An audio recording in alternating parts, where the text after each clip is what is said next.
आपने अपना इंटरव्यू बहुत अच्छा दिया, आपने सभी क्वेश्चंस के आंसर दिए। जब इंटरव्यूअर डिसाइड कर लेता है कि ठीक है, इसका सब कुछ ओके है, तब इंटरव्यूअर आपसे एक क्वेश्चन पूछ लेता है, why should I hire you. जब ये क्वेश्चन आता है, कुछ कैंडिडेट इसका अनप्रोफेशनल आंसर देते हैं। क्या बोलते हैं? Sir, I am honest, I am hard working. बेशक आप हार्ड वर्किंग हो, आप लॉयल हो, अगर आप एक आईटी प्रोफेशनल का इंटरव्यू देने गए हो, वहाँ पे आपकी हार्ड वर्किंग तो है, आप लॉयल भी हैं, बट एक्चुअली इंटरव्यूअर को चाहिए कि जो बंदे को अच्छे से कोडिंग आती हो। तो क्या आप अपनी हार्ड वर्किंग या लॉयल्टी को कुछ नंबर्स में एक्सप्लेन कर सकते हैं, कुछ एक्सपीरियंस शेयर कर सकते हैं? जैसे आपने कुछ अचीवमेंट की हो और आपकी हार्ड वर्किंग का आपको सर्टिफिकेट मिला हो या लॉयल्टी का सर्टिफिकेट मिला हो, तब आप ये चीज बता रहे हो तो एक अच्छा साउंड करता है। बट मेरा मानना है, ये रिप्लाई हर कैंडिडेट देता है। इंटरव्यूअर ये रिप्लाई सुनकर ऑलरेडी बोर हो चुका है, उसको चाहिए कि कुछ अच्छा रिप्लाई हो जो उसकी जॉब रोल से मैच करता हो या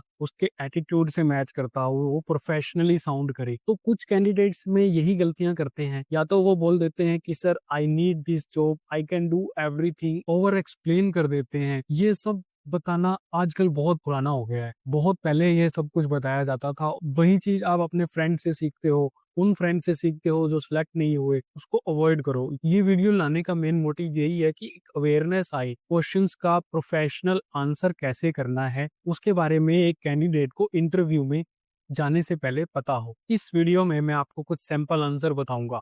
अगर आप उस सैंपल आंसर को अपनी फील्ड के अकॉर्डिंग, अपनी स्ट्रीम के अकॉर्डिंग आप रिफाइन कर सकते हो, को आप प्रैक्टिस में लाना।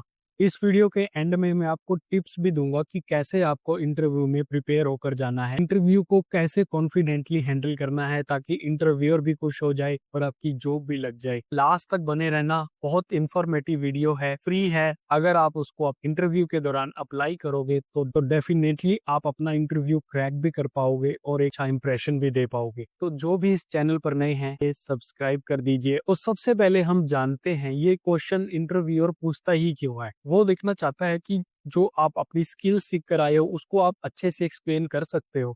दूसरा, वो देखना चाहता है कि जो आपकी स्ट्रेंथ है, क्या आप उनको पहचानते हो, क्या आप उसको अपने इंटरव्यू के दौरान बता सकते हो और कितना क्लियरली बता सकते हो। थर्ड, वो देखना चाहता है कि क्या आप उस कंपनी में लॉन्ग टर्म एक एसेट की तरह काम कर सकते हो या लाइबिलिटी की तरह। अगर आपने इन तीनों पॉइंट्स को पकड़कर एक स्टोरी बेस्ड आंसर बना दिया और प्रोफेशनली रिप्लाई कर दिया, इंटरव्यूअर आपसे खुश हो जाएगा और मे भी आपको जॉब ऑफर भी दे दे। तो इसकी करेक्ट अप्रोच क्या होती है, इस क्वेश्चन को आंसर कैसे करना है, इस क्वेश्चन का सैंपल आंसर देने से पहले उसको हमने डिफाइन कैसे करना है, उसको हमने कैसे बताना है। फर्स्ट थिंग आप नोट कर लो, जब भी आप अपने बारे में एक्सप्लेन करोगे, सबसे पहले आपको अपनी स्ट्रेंथ्स को बताना है। इस प्रोफाइल के लिए आप इंटरव्यू देने जा रहे हो, उसके अकॉर्डिंग आपकी स्किल्स और स्ट्रेंथ्स क्या हैं, उसको आपने एक्सप्लेन करना है। फिर आपको उनके एग्जाम्पल्स बताने हैं। आपको एग्जाम्पल्स कैसे देने हैं? अगर आप फ्रेशर हो, आपने ट्रेनिंग की होगी, इंटर्नशिप की होगी, तो इंटर्नशिप के दौरान आपने जो भी सीखा उसके बारे में आपको एग्जाम्पल देने हैं, जो प्रोजेक्ट्स आपने किए। अगर आप एक्सपीरियंस हो, एक्सपीरियंस जो आप पिछली कंपनी में, लास्ट कंपनी में जो आप सीख कर रहे हो, बतानी है आपको। थर्डली, आपको उस जॉब रोल जिस कंपनी में आप जा रहे हो उसमें आपको अपना इंथुजियाज्म दिखाना है कि आप इतने एक्साइटेड हो इस कंपनी में ज्वाइन करने के लिए और इसके बारे में बहुत अच्छे से रिसर्च कर कर आए हो। तो हमेशा अपने आंसर को इसी 3 पॉइंट्स के अकॉर्डिंग हाईलाइट करना है। अगर आप मार्केटिंग के रोल के लिए जा रहे हो तो अपने मार्केटिंग में जो भी ट्रेनिंग ली, एक्सपीरियंस लिया, उस मार्केटिंग की फील्ड को हाईलाइट करना है, उस एक्सपीरियंस को हाईलाइट करना है और उस कंपनी में अपनी स्किल से क्या वैल्यू प्रोवाइड कर सकते हो उसके बारे में बताना है। तो बेसिकली बहुत सिंपल है, आपको अपनी बारे में ही बताना है जो आपने सीखा है। इस तरीके से नहीं बताना कि मैं बहुत होनेस्ट हूँ, बहुत लॉयल हूँ, मैं हार्ड वर्किंग हूँ या मैं पंचुअल हूँ। वो एक जेनरिक आंसर है, वो आप बता सकते हो बाद में, जब आप अपनी स्ट्रेंथ्स, वैल्यू और स्किल्स को ऐड कर लेते हो, आप इसको इसके बाद बोल सकते हो। बट इससे आपने शुरुआत नहीं करनी, जेनरिक आंसर बिल्कुल नहीं देना। अब मैं आपको बताता हूँ कि आपको सैंपल आंसर क्या बोलना है और उसको अपनी फील्ड के अकॉर्डिंग आपको अपने रीफ्रेम करना है। अगर आप फ्रेशर हैं तो आपको उस केस में क्या बोलना है? Although I'm a fresher, I bring strong problem solving skill, quick learning ability. During my graduation, I worked on multiple projects where I learned to handle deadlines and teamwork effectively. I believe my enthusiasm and adaptability make me a good fit for your organization, and I am very excited to start my career here. तो इसमें आपने अपनी strengths को highlight किया, अपनी skills को highlight किया, आपने क्या किया है वो बताया, फिर आपने उसके एग्जांपल्स दिए, फिर आपने एक्साइटमेंट दिखाई कि आप इस कंपनी में क्यों एक्साइटेड हो ज्वाइन करने के लिए। अब बात आती है एक्सपीरियंस कैंडिडेट्स की। एक्सपीरियंस कैंडिडेट से मतलब ये है जिनको 1 साल का एक्सपीरियंस है, 2 का है, 5 का है या 10 का है। जितना भी एक्सपीरियंस है जो मैं आंसर बता रहा हूँ वो सभी के लिए ही सुटेबल है। बस उसको अपने एक्सपीरियंस के हिसाब से थोड़ा आपको मॉडिफिकेशन करनी पड़ेगी। मॉडिफिकेशन से मेरा मतलब है अपने एक्सपीरियंस के हिसाब से, अपनी नॉलेज के हिसाब से उसको आपने स्ट्रक्चर देना है।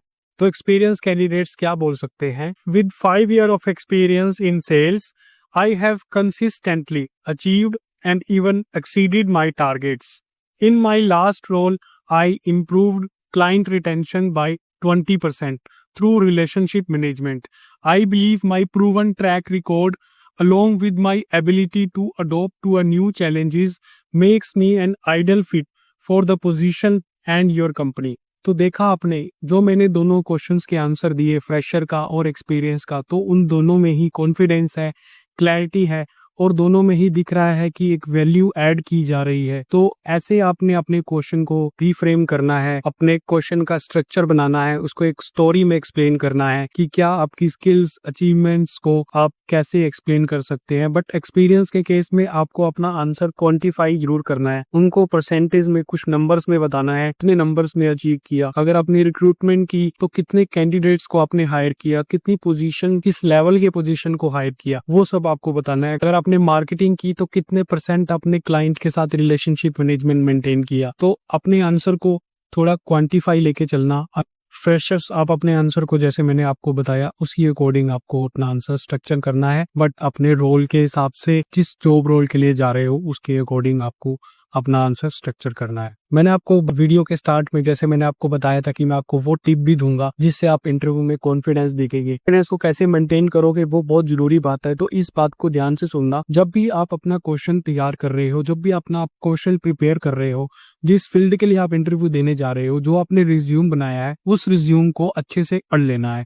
आपने रिज्यूम में वही बातें लिखनी है जो आपको आती है, और जो आपने लिखा है उसको आपने बार बार प्रैक्टिस करना है। जो क्वेश्चंस मैं आपको बताए हैं, चाहे वो स्ट्रेंथ एंड वीकनेस का हो गया, चाहे वो व्हाई शुड आई हायर का हो गया, टेल मी अबाउट योरसेल्फ का हो गया, जो भी क्वेश्चंस मैं आपको बता रहा हूँ आपने उसको स्ट्रक्चर करना है, अपने अकॉर्डिंग बनाना है, उसको बार बार बोल कर देखना है, रिकॉर्ड करनी है अपनी वीडियो, कैमरे में अपनी वीडियो रिकॉर्ड करो, अपने आप को रिकॉर्ड कर देखना है कि क्या आपकी बॉडी लैंग्वेज में कॉन्फिडेंस दिख रहा है। अगर आपकी परफॉर्मेंस, वीडियो परफॉर्मेंस आपके अकॉर्डिंग सेटिस्फाई नहीं है तो उसको दोबारा शूट करो, फिर अपनी वीडियो को पहले वाली वीडियो से कंपेयर करो। ये तब तक करना है जब तक आपको ना लगे कि आपके अंदर कॉन्फिडेंस है। ये आपको इंटरव्यू से 1-2 दिन पहले कर लेना है। आपको इस तरह से तैयारी करनी है जैसे आपका फाइनल एग्जाम की आप तैयारी करते हो। तो प्रैक्टिस करोगे तो आपका कॉन्फिडेंस बूस्ट होगा, आपका इंटरव्यू अच्छा जाएगा, इंटरव्यूअर भी इम्प्रेस होगा और आपको अच्छी सैलरी भी मिलेगी। तो ये बात हमेशा ध्यान रखना, इंटरव्यू पे जाने से पहले हमेशा अपने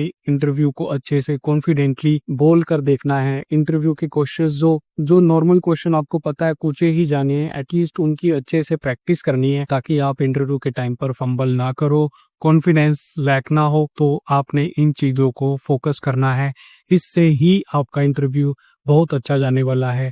आप एक कॉन्फिडेंट कैंडिडेट दिखोगे, जो बाहर कैंडिडेट्स और बैठे हैं उनसे आप एडवांस ही रहोगे अगर आप तैयारी कर जा रहे हो। अगर आपको ये वीडियो अच्छी लगी तो लाइक, शेयर एंड सब्सक्राइब जरूर करना, और उन फ्रेंड्स और फैमिली मेंबर को जरूर शेयर करना जो बार बार इंटरव्यू दे रहे हैं और रिजेक्ट हो रहे हैं। अगर वो वीडियो देखेंगे तो उनके अंदर मोटिवेशन आएगी। और कमेंट कर जरूर बताना है कि आपको इंटरव्यू में सबसे टफ क्वेश्चन कौन सा पूछा गया जिसमें आप रिजेक्ट हो गए और आपको उसका आंसर मिल गया है, या कोई और क्वेश्चन जो आप पूछना चाहते हो और जो आपको टफ लगता है और मैं उसका आंसर दे सकता हूँ, तो मैं उसके ऊपर भी डेफिनेटली एक वीडियो जरूर लाऊंगा। तो तब तक के लिए बाय। और सभी कैंडिडेट्स को जो भी ये वीडियो देख रहे हैं उन सबको बेस्ट ऑफ लक।